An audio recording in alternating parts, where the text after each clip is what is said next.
Hello everyone and welcome to State of the Game number 150. It is the 4th of March. Let's get started with some priority alerts.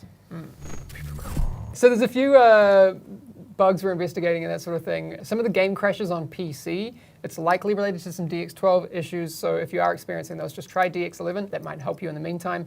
If you're having NVIDIA graphics cards, they've released game-ready drivers as well. If you go into your NVIDIA and download the latest drivers, those will be relevant. We are looking into Xbox users not being able to access expansion content. It seems to have to do with sharing, ownership sharing, and things like that, and then you may end up being locked out of your character if you started Warlords of New York and then you don't own it. We have a pretty good idea what this is, and we have a fix coming. We are investigating control point officers sometimes not being interactable, as well as Kelso. Sometimes she doesn't want to talk to you. For Kelso, just a few comments, because the problem with Kelso is that usually if you can't interact with her, it's at the end of the campaign when you want to go back to Washington, D.C. It means if you can't interact with her, you're stuck in New York, which is not great. So there's a few workarounds for that.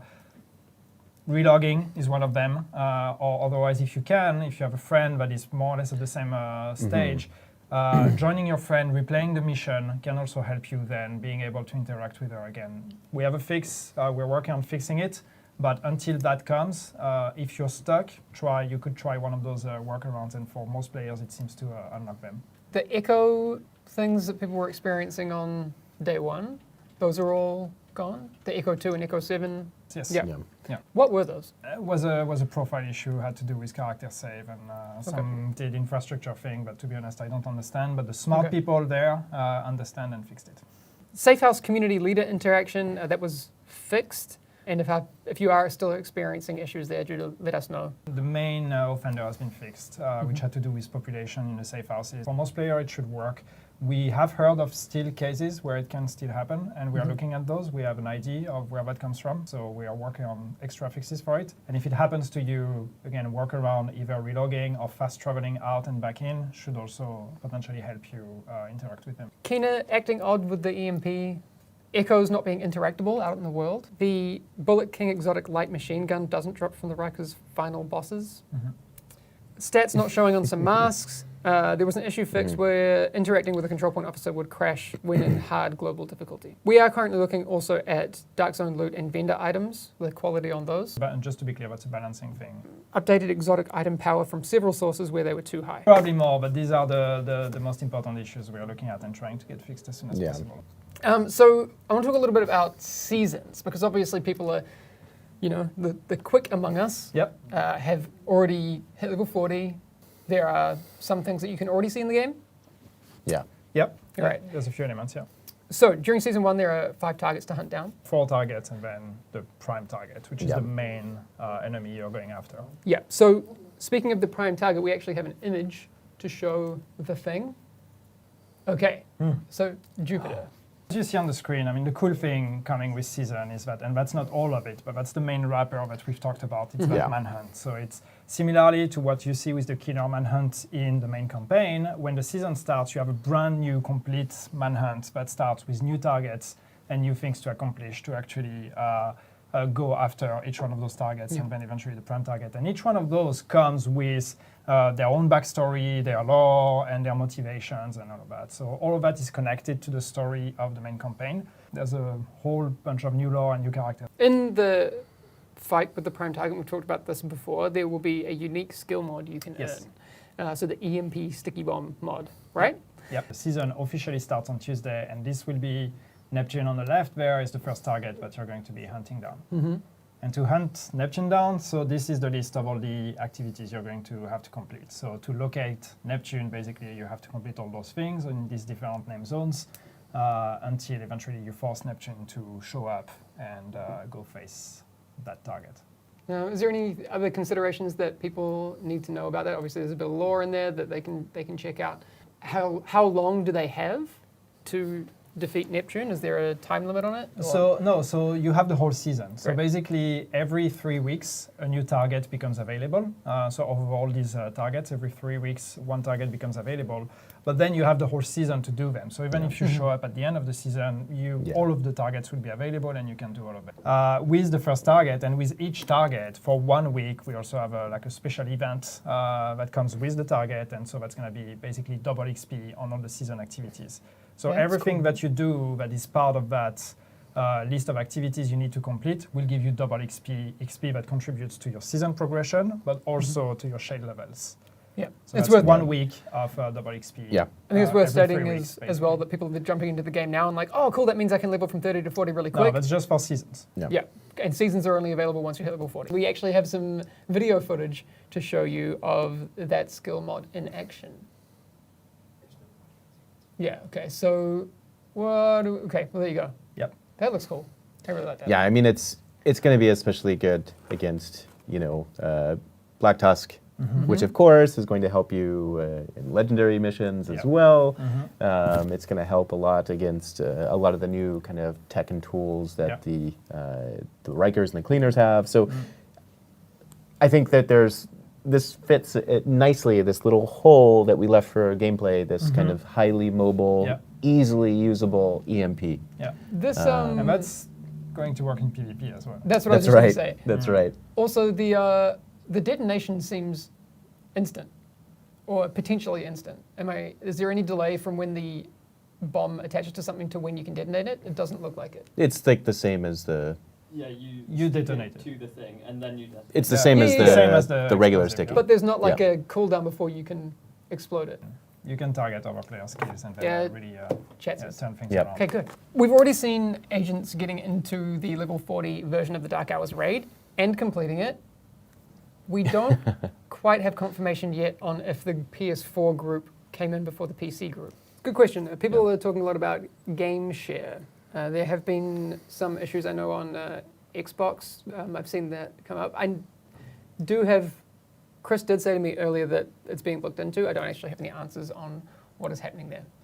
I think it's worth talking a bit about difficulty because I've seen a lot Yeah. of discussions around that in the Yes. community.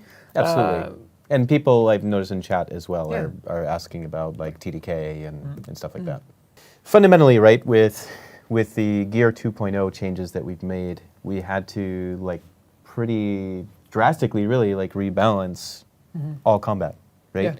So there's kind of two different things. Number one, when we removed the item budget system, right, it meant all of a sudden that we had all this power growth that you could now obtain because you can now get god rolls, right? Sure. And to make sure that your stats matter, so that getting a god roll actually has a big impact on your build, right? That means that we need to have a certain amount of power climb.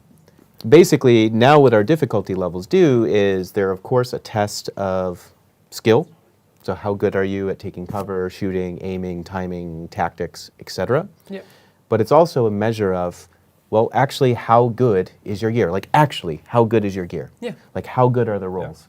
And so we basically have balanced it. So normal is great for, people of all gear types, but eventually, if you have really good gear, you're going to have, super quick kill times where you're going to be 1-2 shotting things with like an AR. Yes, it you should have be- to take cover. The other thing too is like we no longer have this like super tanky DPS builds. You kind of Yeah. have to choose, which was intended, right? We just, maybe didn't quite hit the mark previously, but now we feel like we've hit it, and we're really happy actually with the kind of choices that you have to make.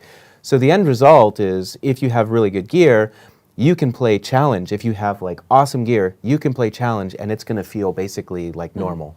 If you have built correctly, if you like have really good rolls. That's like kind of very big departure from where we were prior to Gear 2.0, where like a lot of people, and I'm sure probably like in chat, they can probably attest to this, that like, hey, challenge was kind of easy.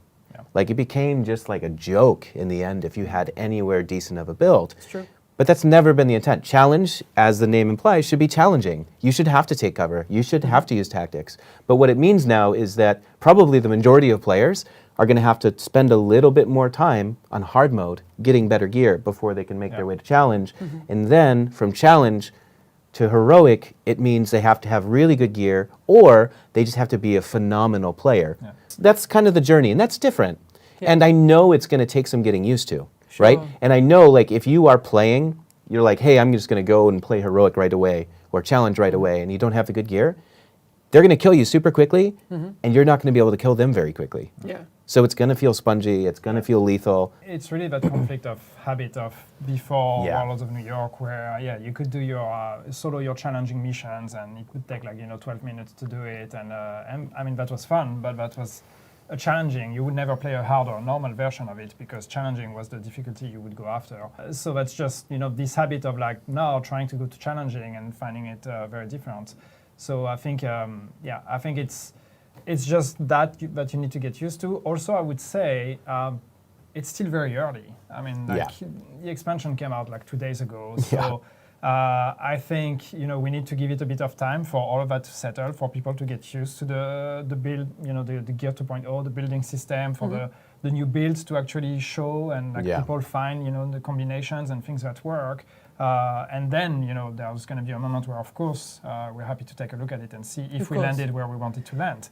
But it's at the moment, it's normal that, at first, you probably should take your time to really go through all the difficulties and get used to them and really work your build all the way up to where you want to go. So at the moment, we'd rather not rush any decisions or any changes because we want to see where we land. And at the moment, we think this is normal and to be expected with all these changes, but the difficulty feels different. But at the same time, right, as we have always done in the past, we'll monitor the situation very closely, right? And specifically, we know the kind of bigger jumps now and the biggest differences from before are challenge and heroic. So those in particular are going to be the places that we look at the most. On a related note, because we're talking about time to kill and stuff, people have been, I noticed, commenting about the Dark Zone time to kill and it being very quick in certain circumstances. So that's something that we're actually looking into now. It's of course not intended that some of the kill times that are so low at the moment are definitely not the intended experience. So I see a lot of questions in chat about specialization points and people asking us to comment on it. So at the moment, yes, when you're level 40, you don't get specialization points when you when you reach new shade levels. And this is not intended. By the way, when we say PvP time to kill is too quick, it doesn't mean that it needs to be super long, right? It just means that maybe it shouldn't be 1/10 of a second. Some people obviously have different opinions. Someone's saying time to kill is perfect.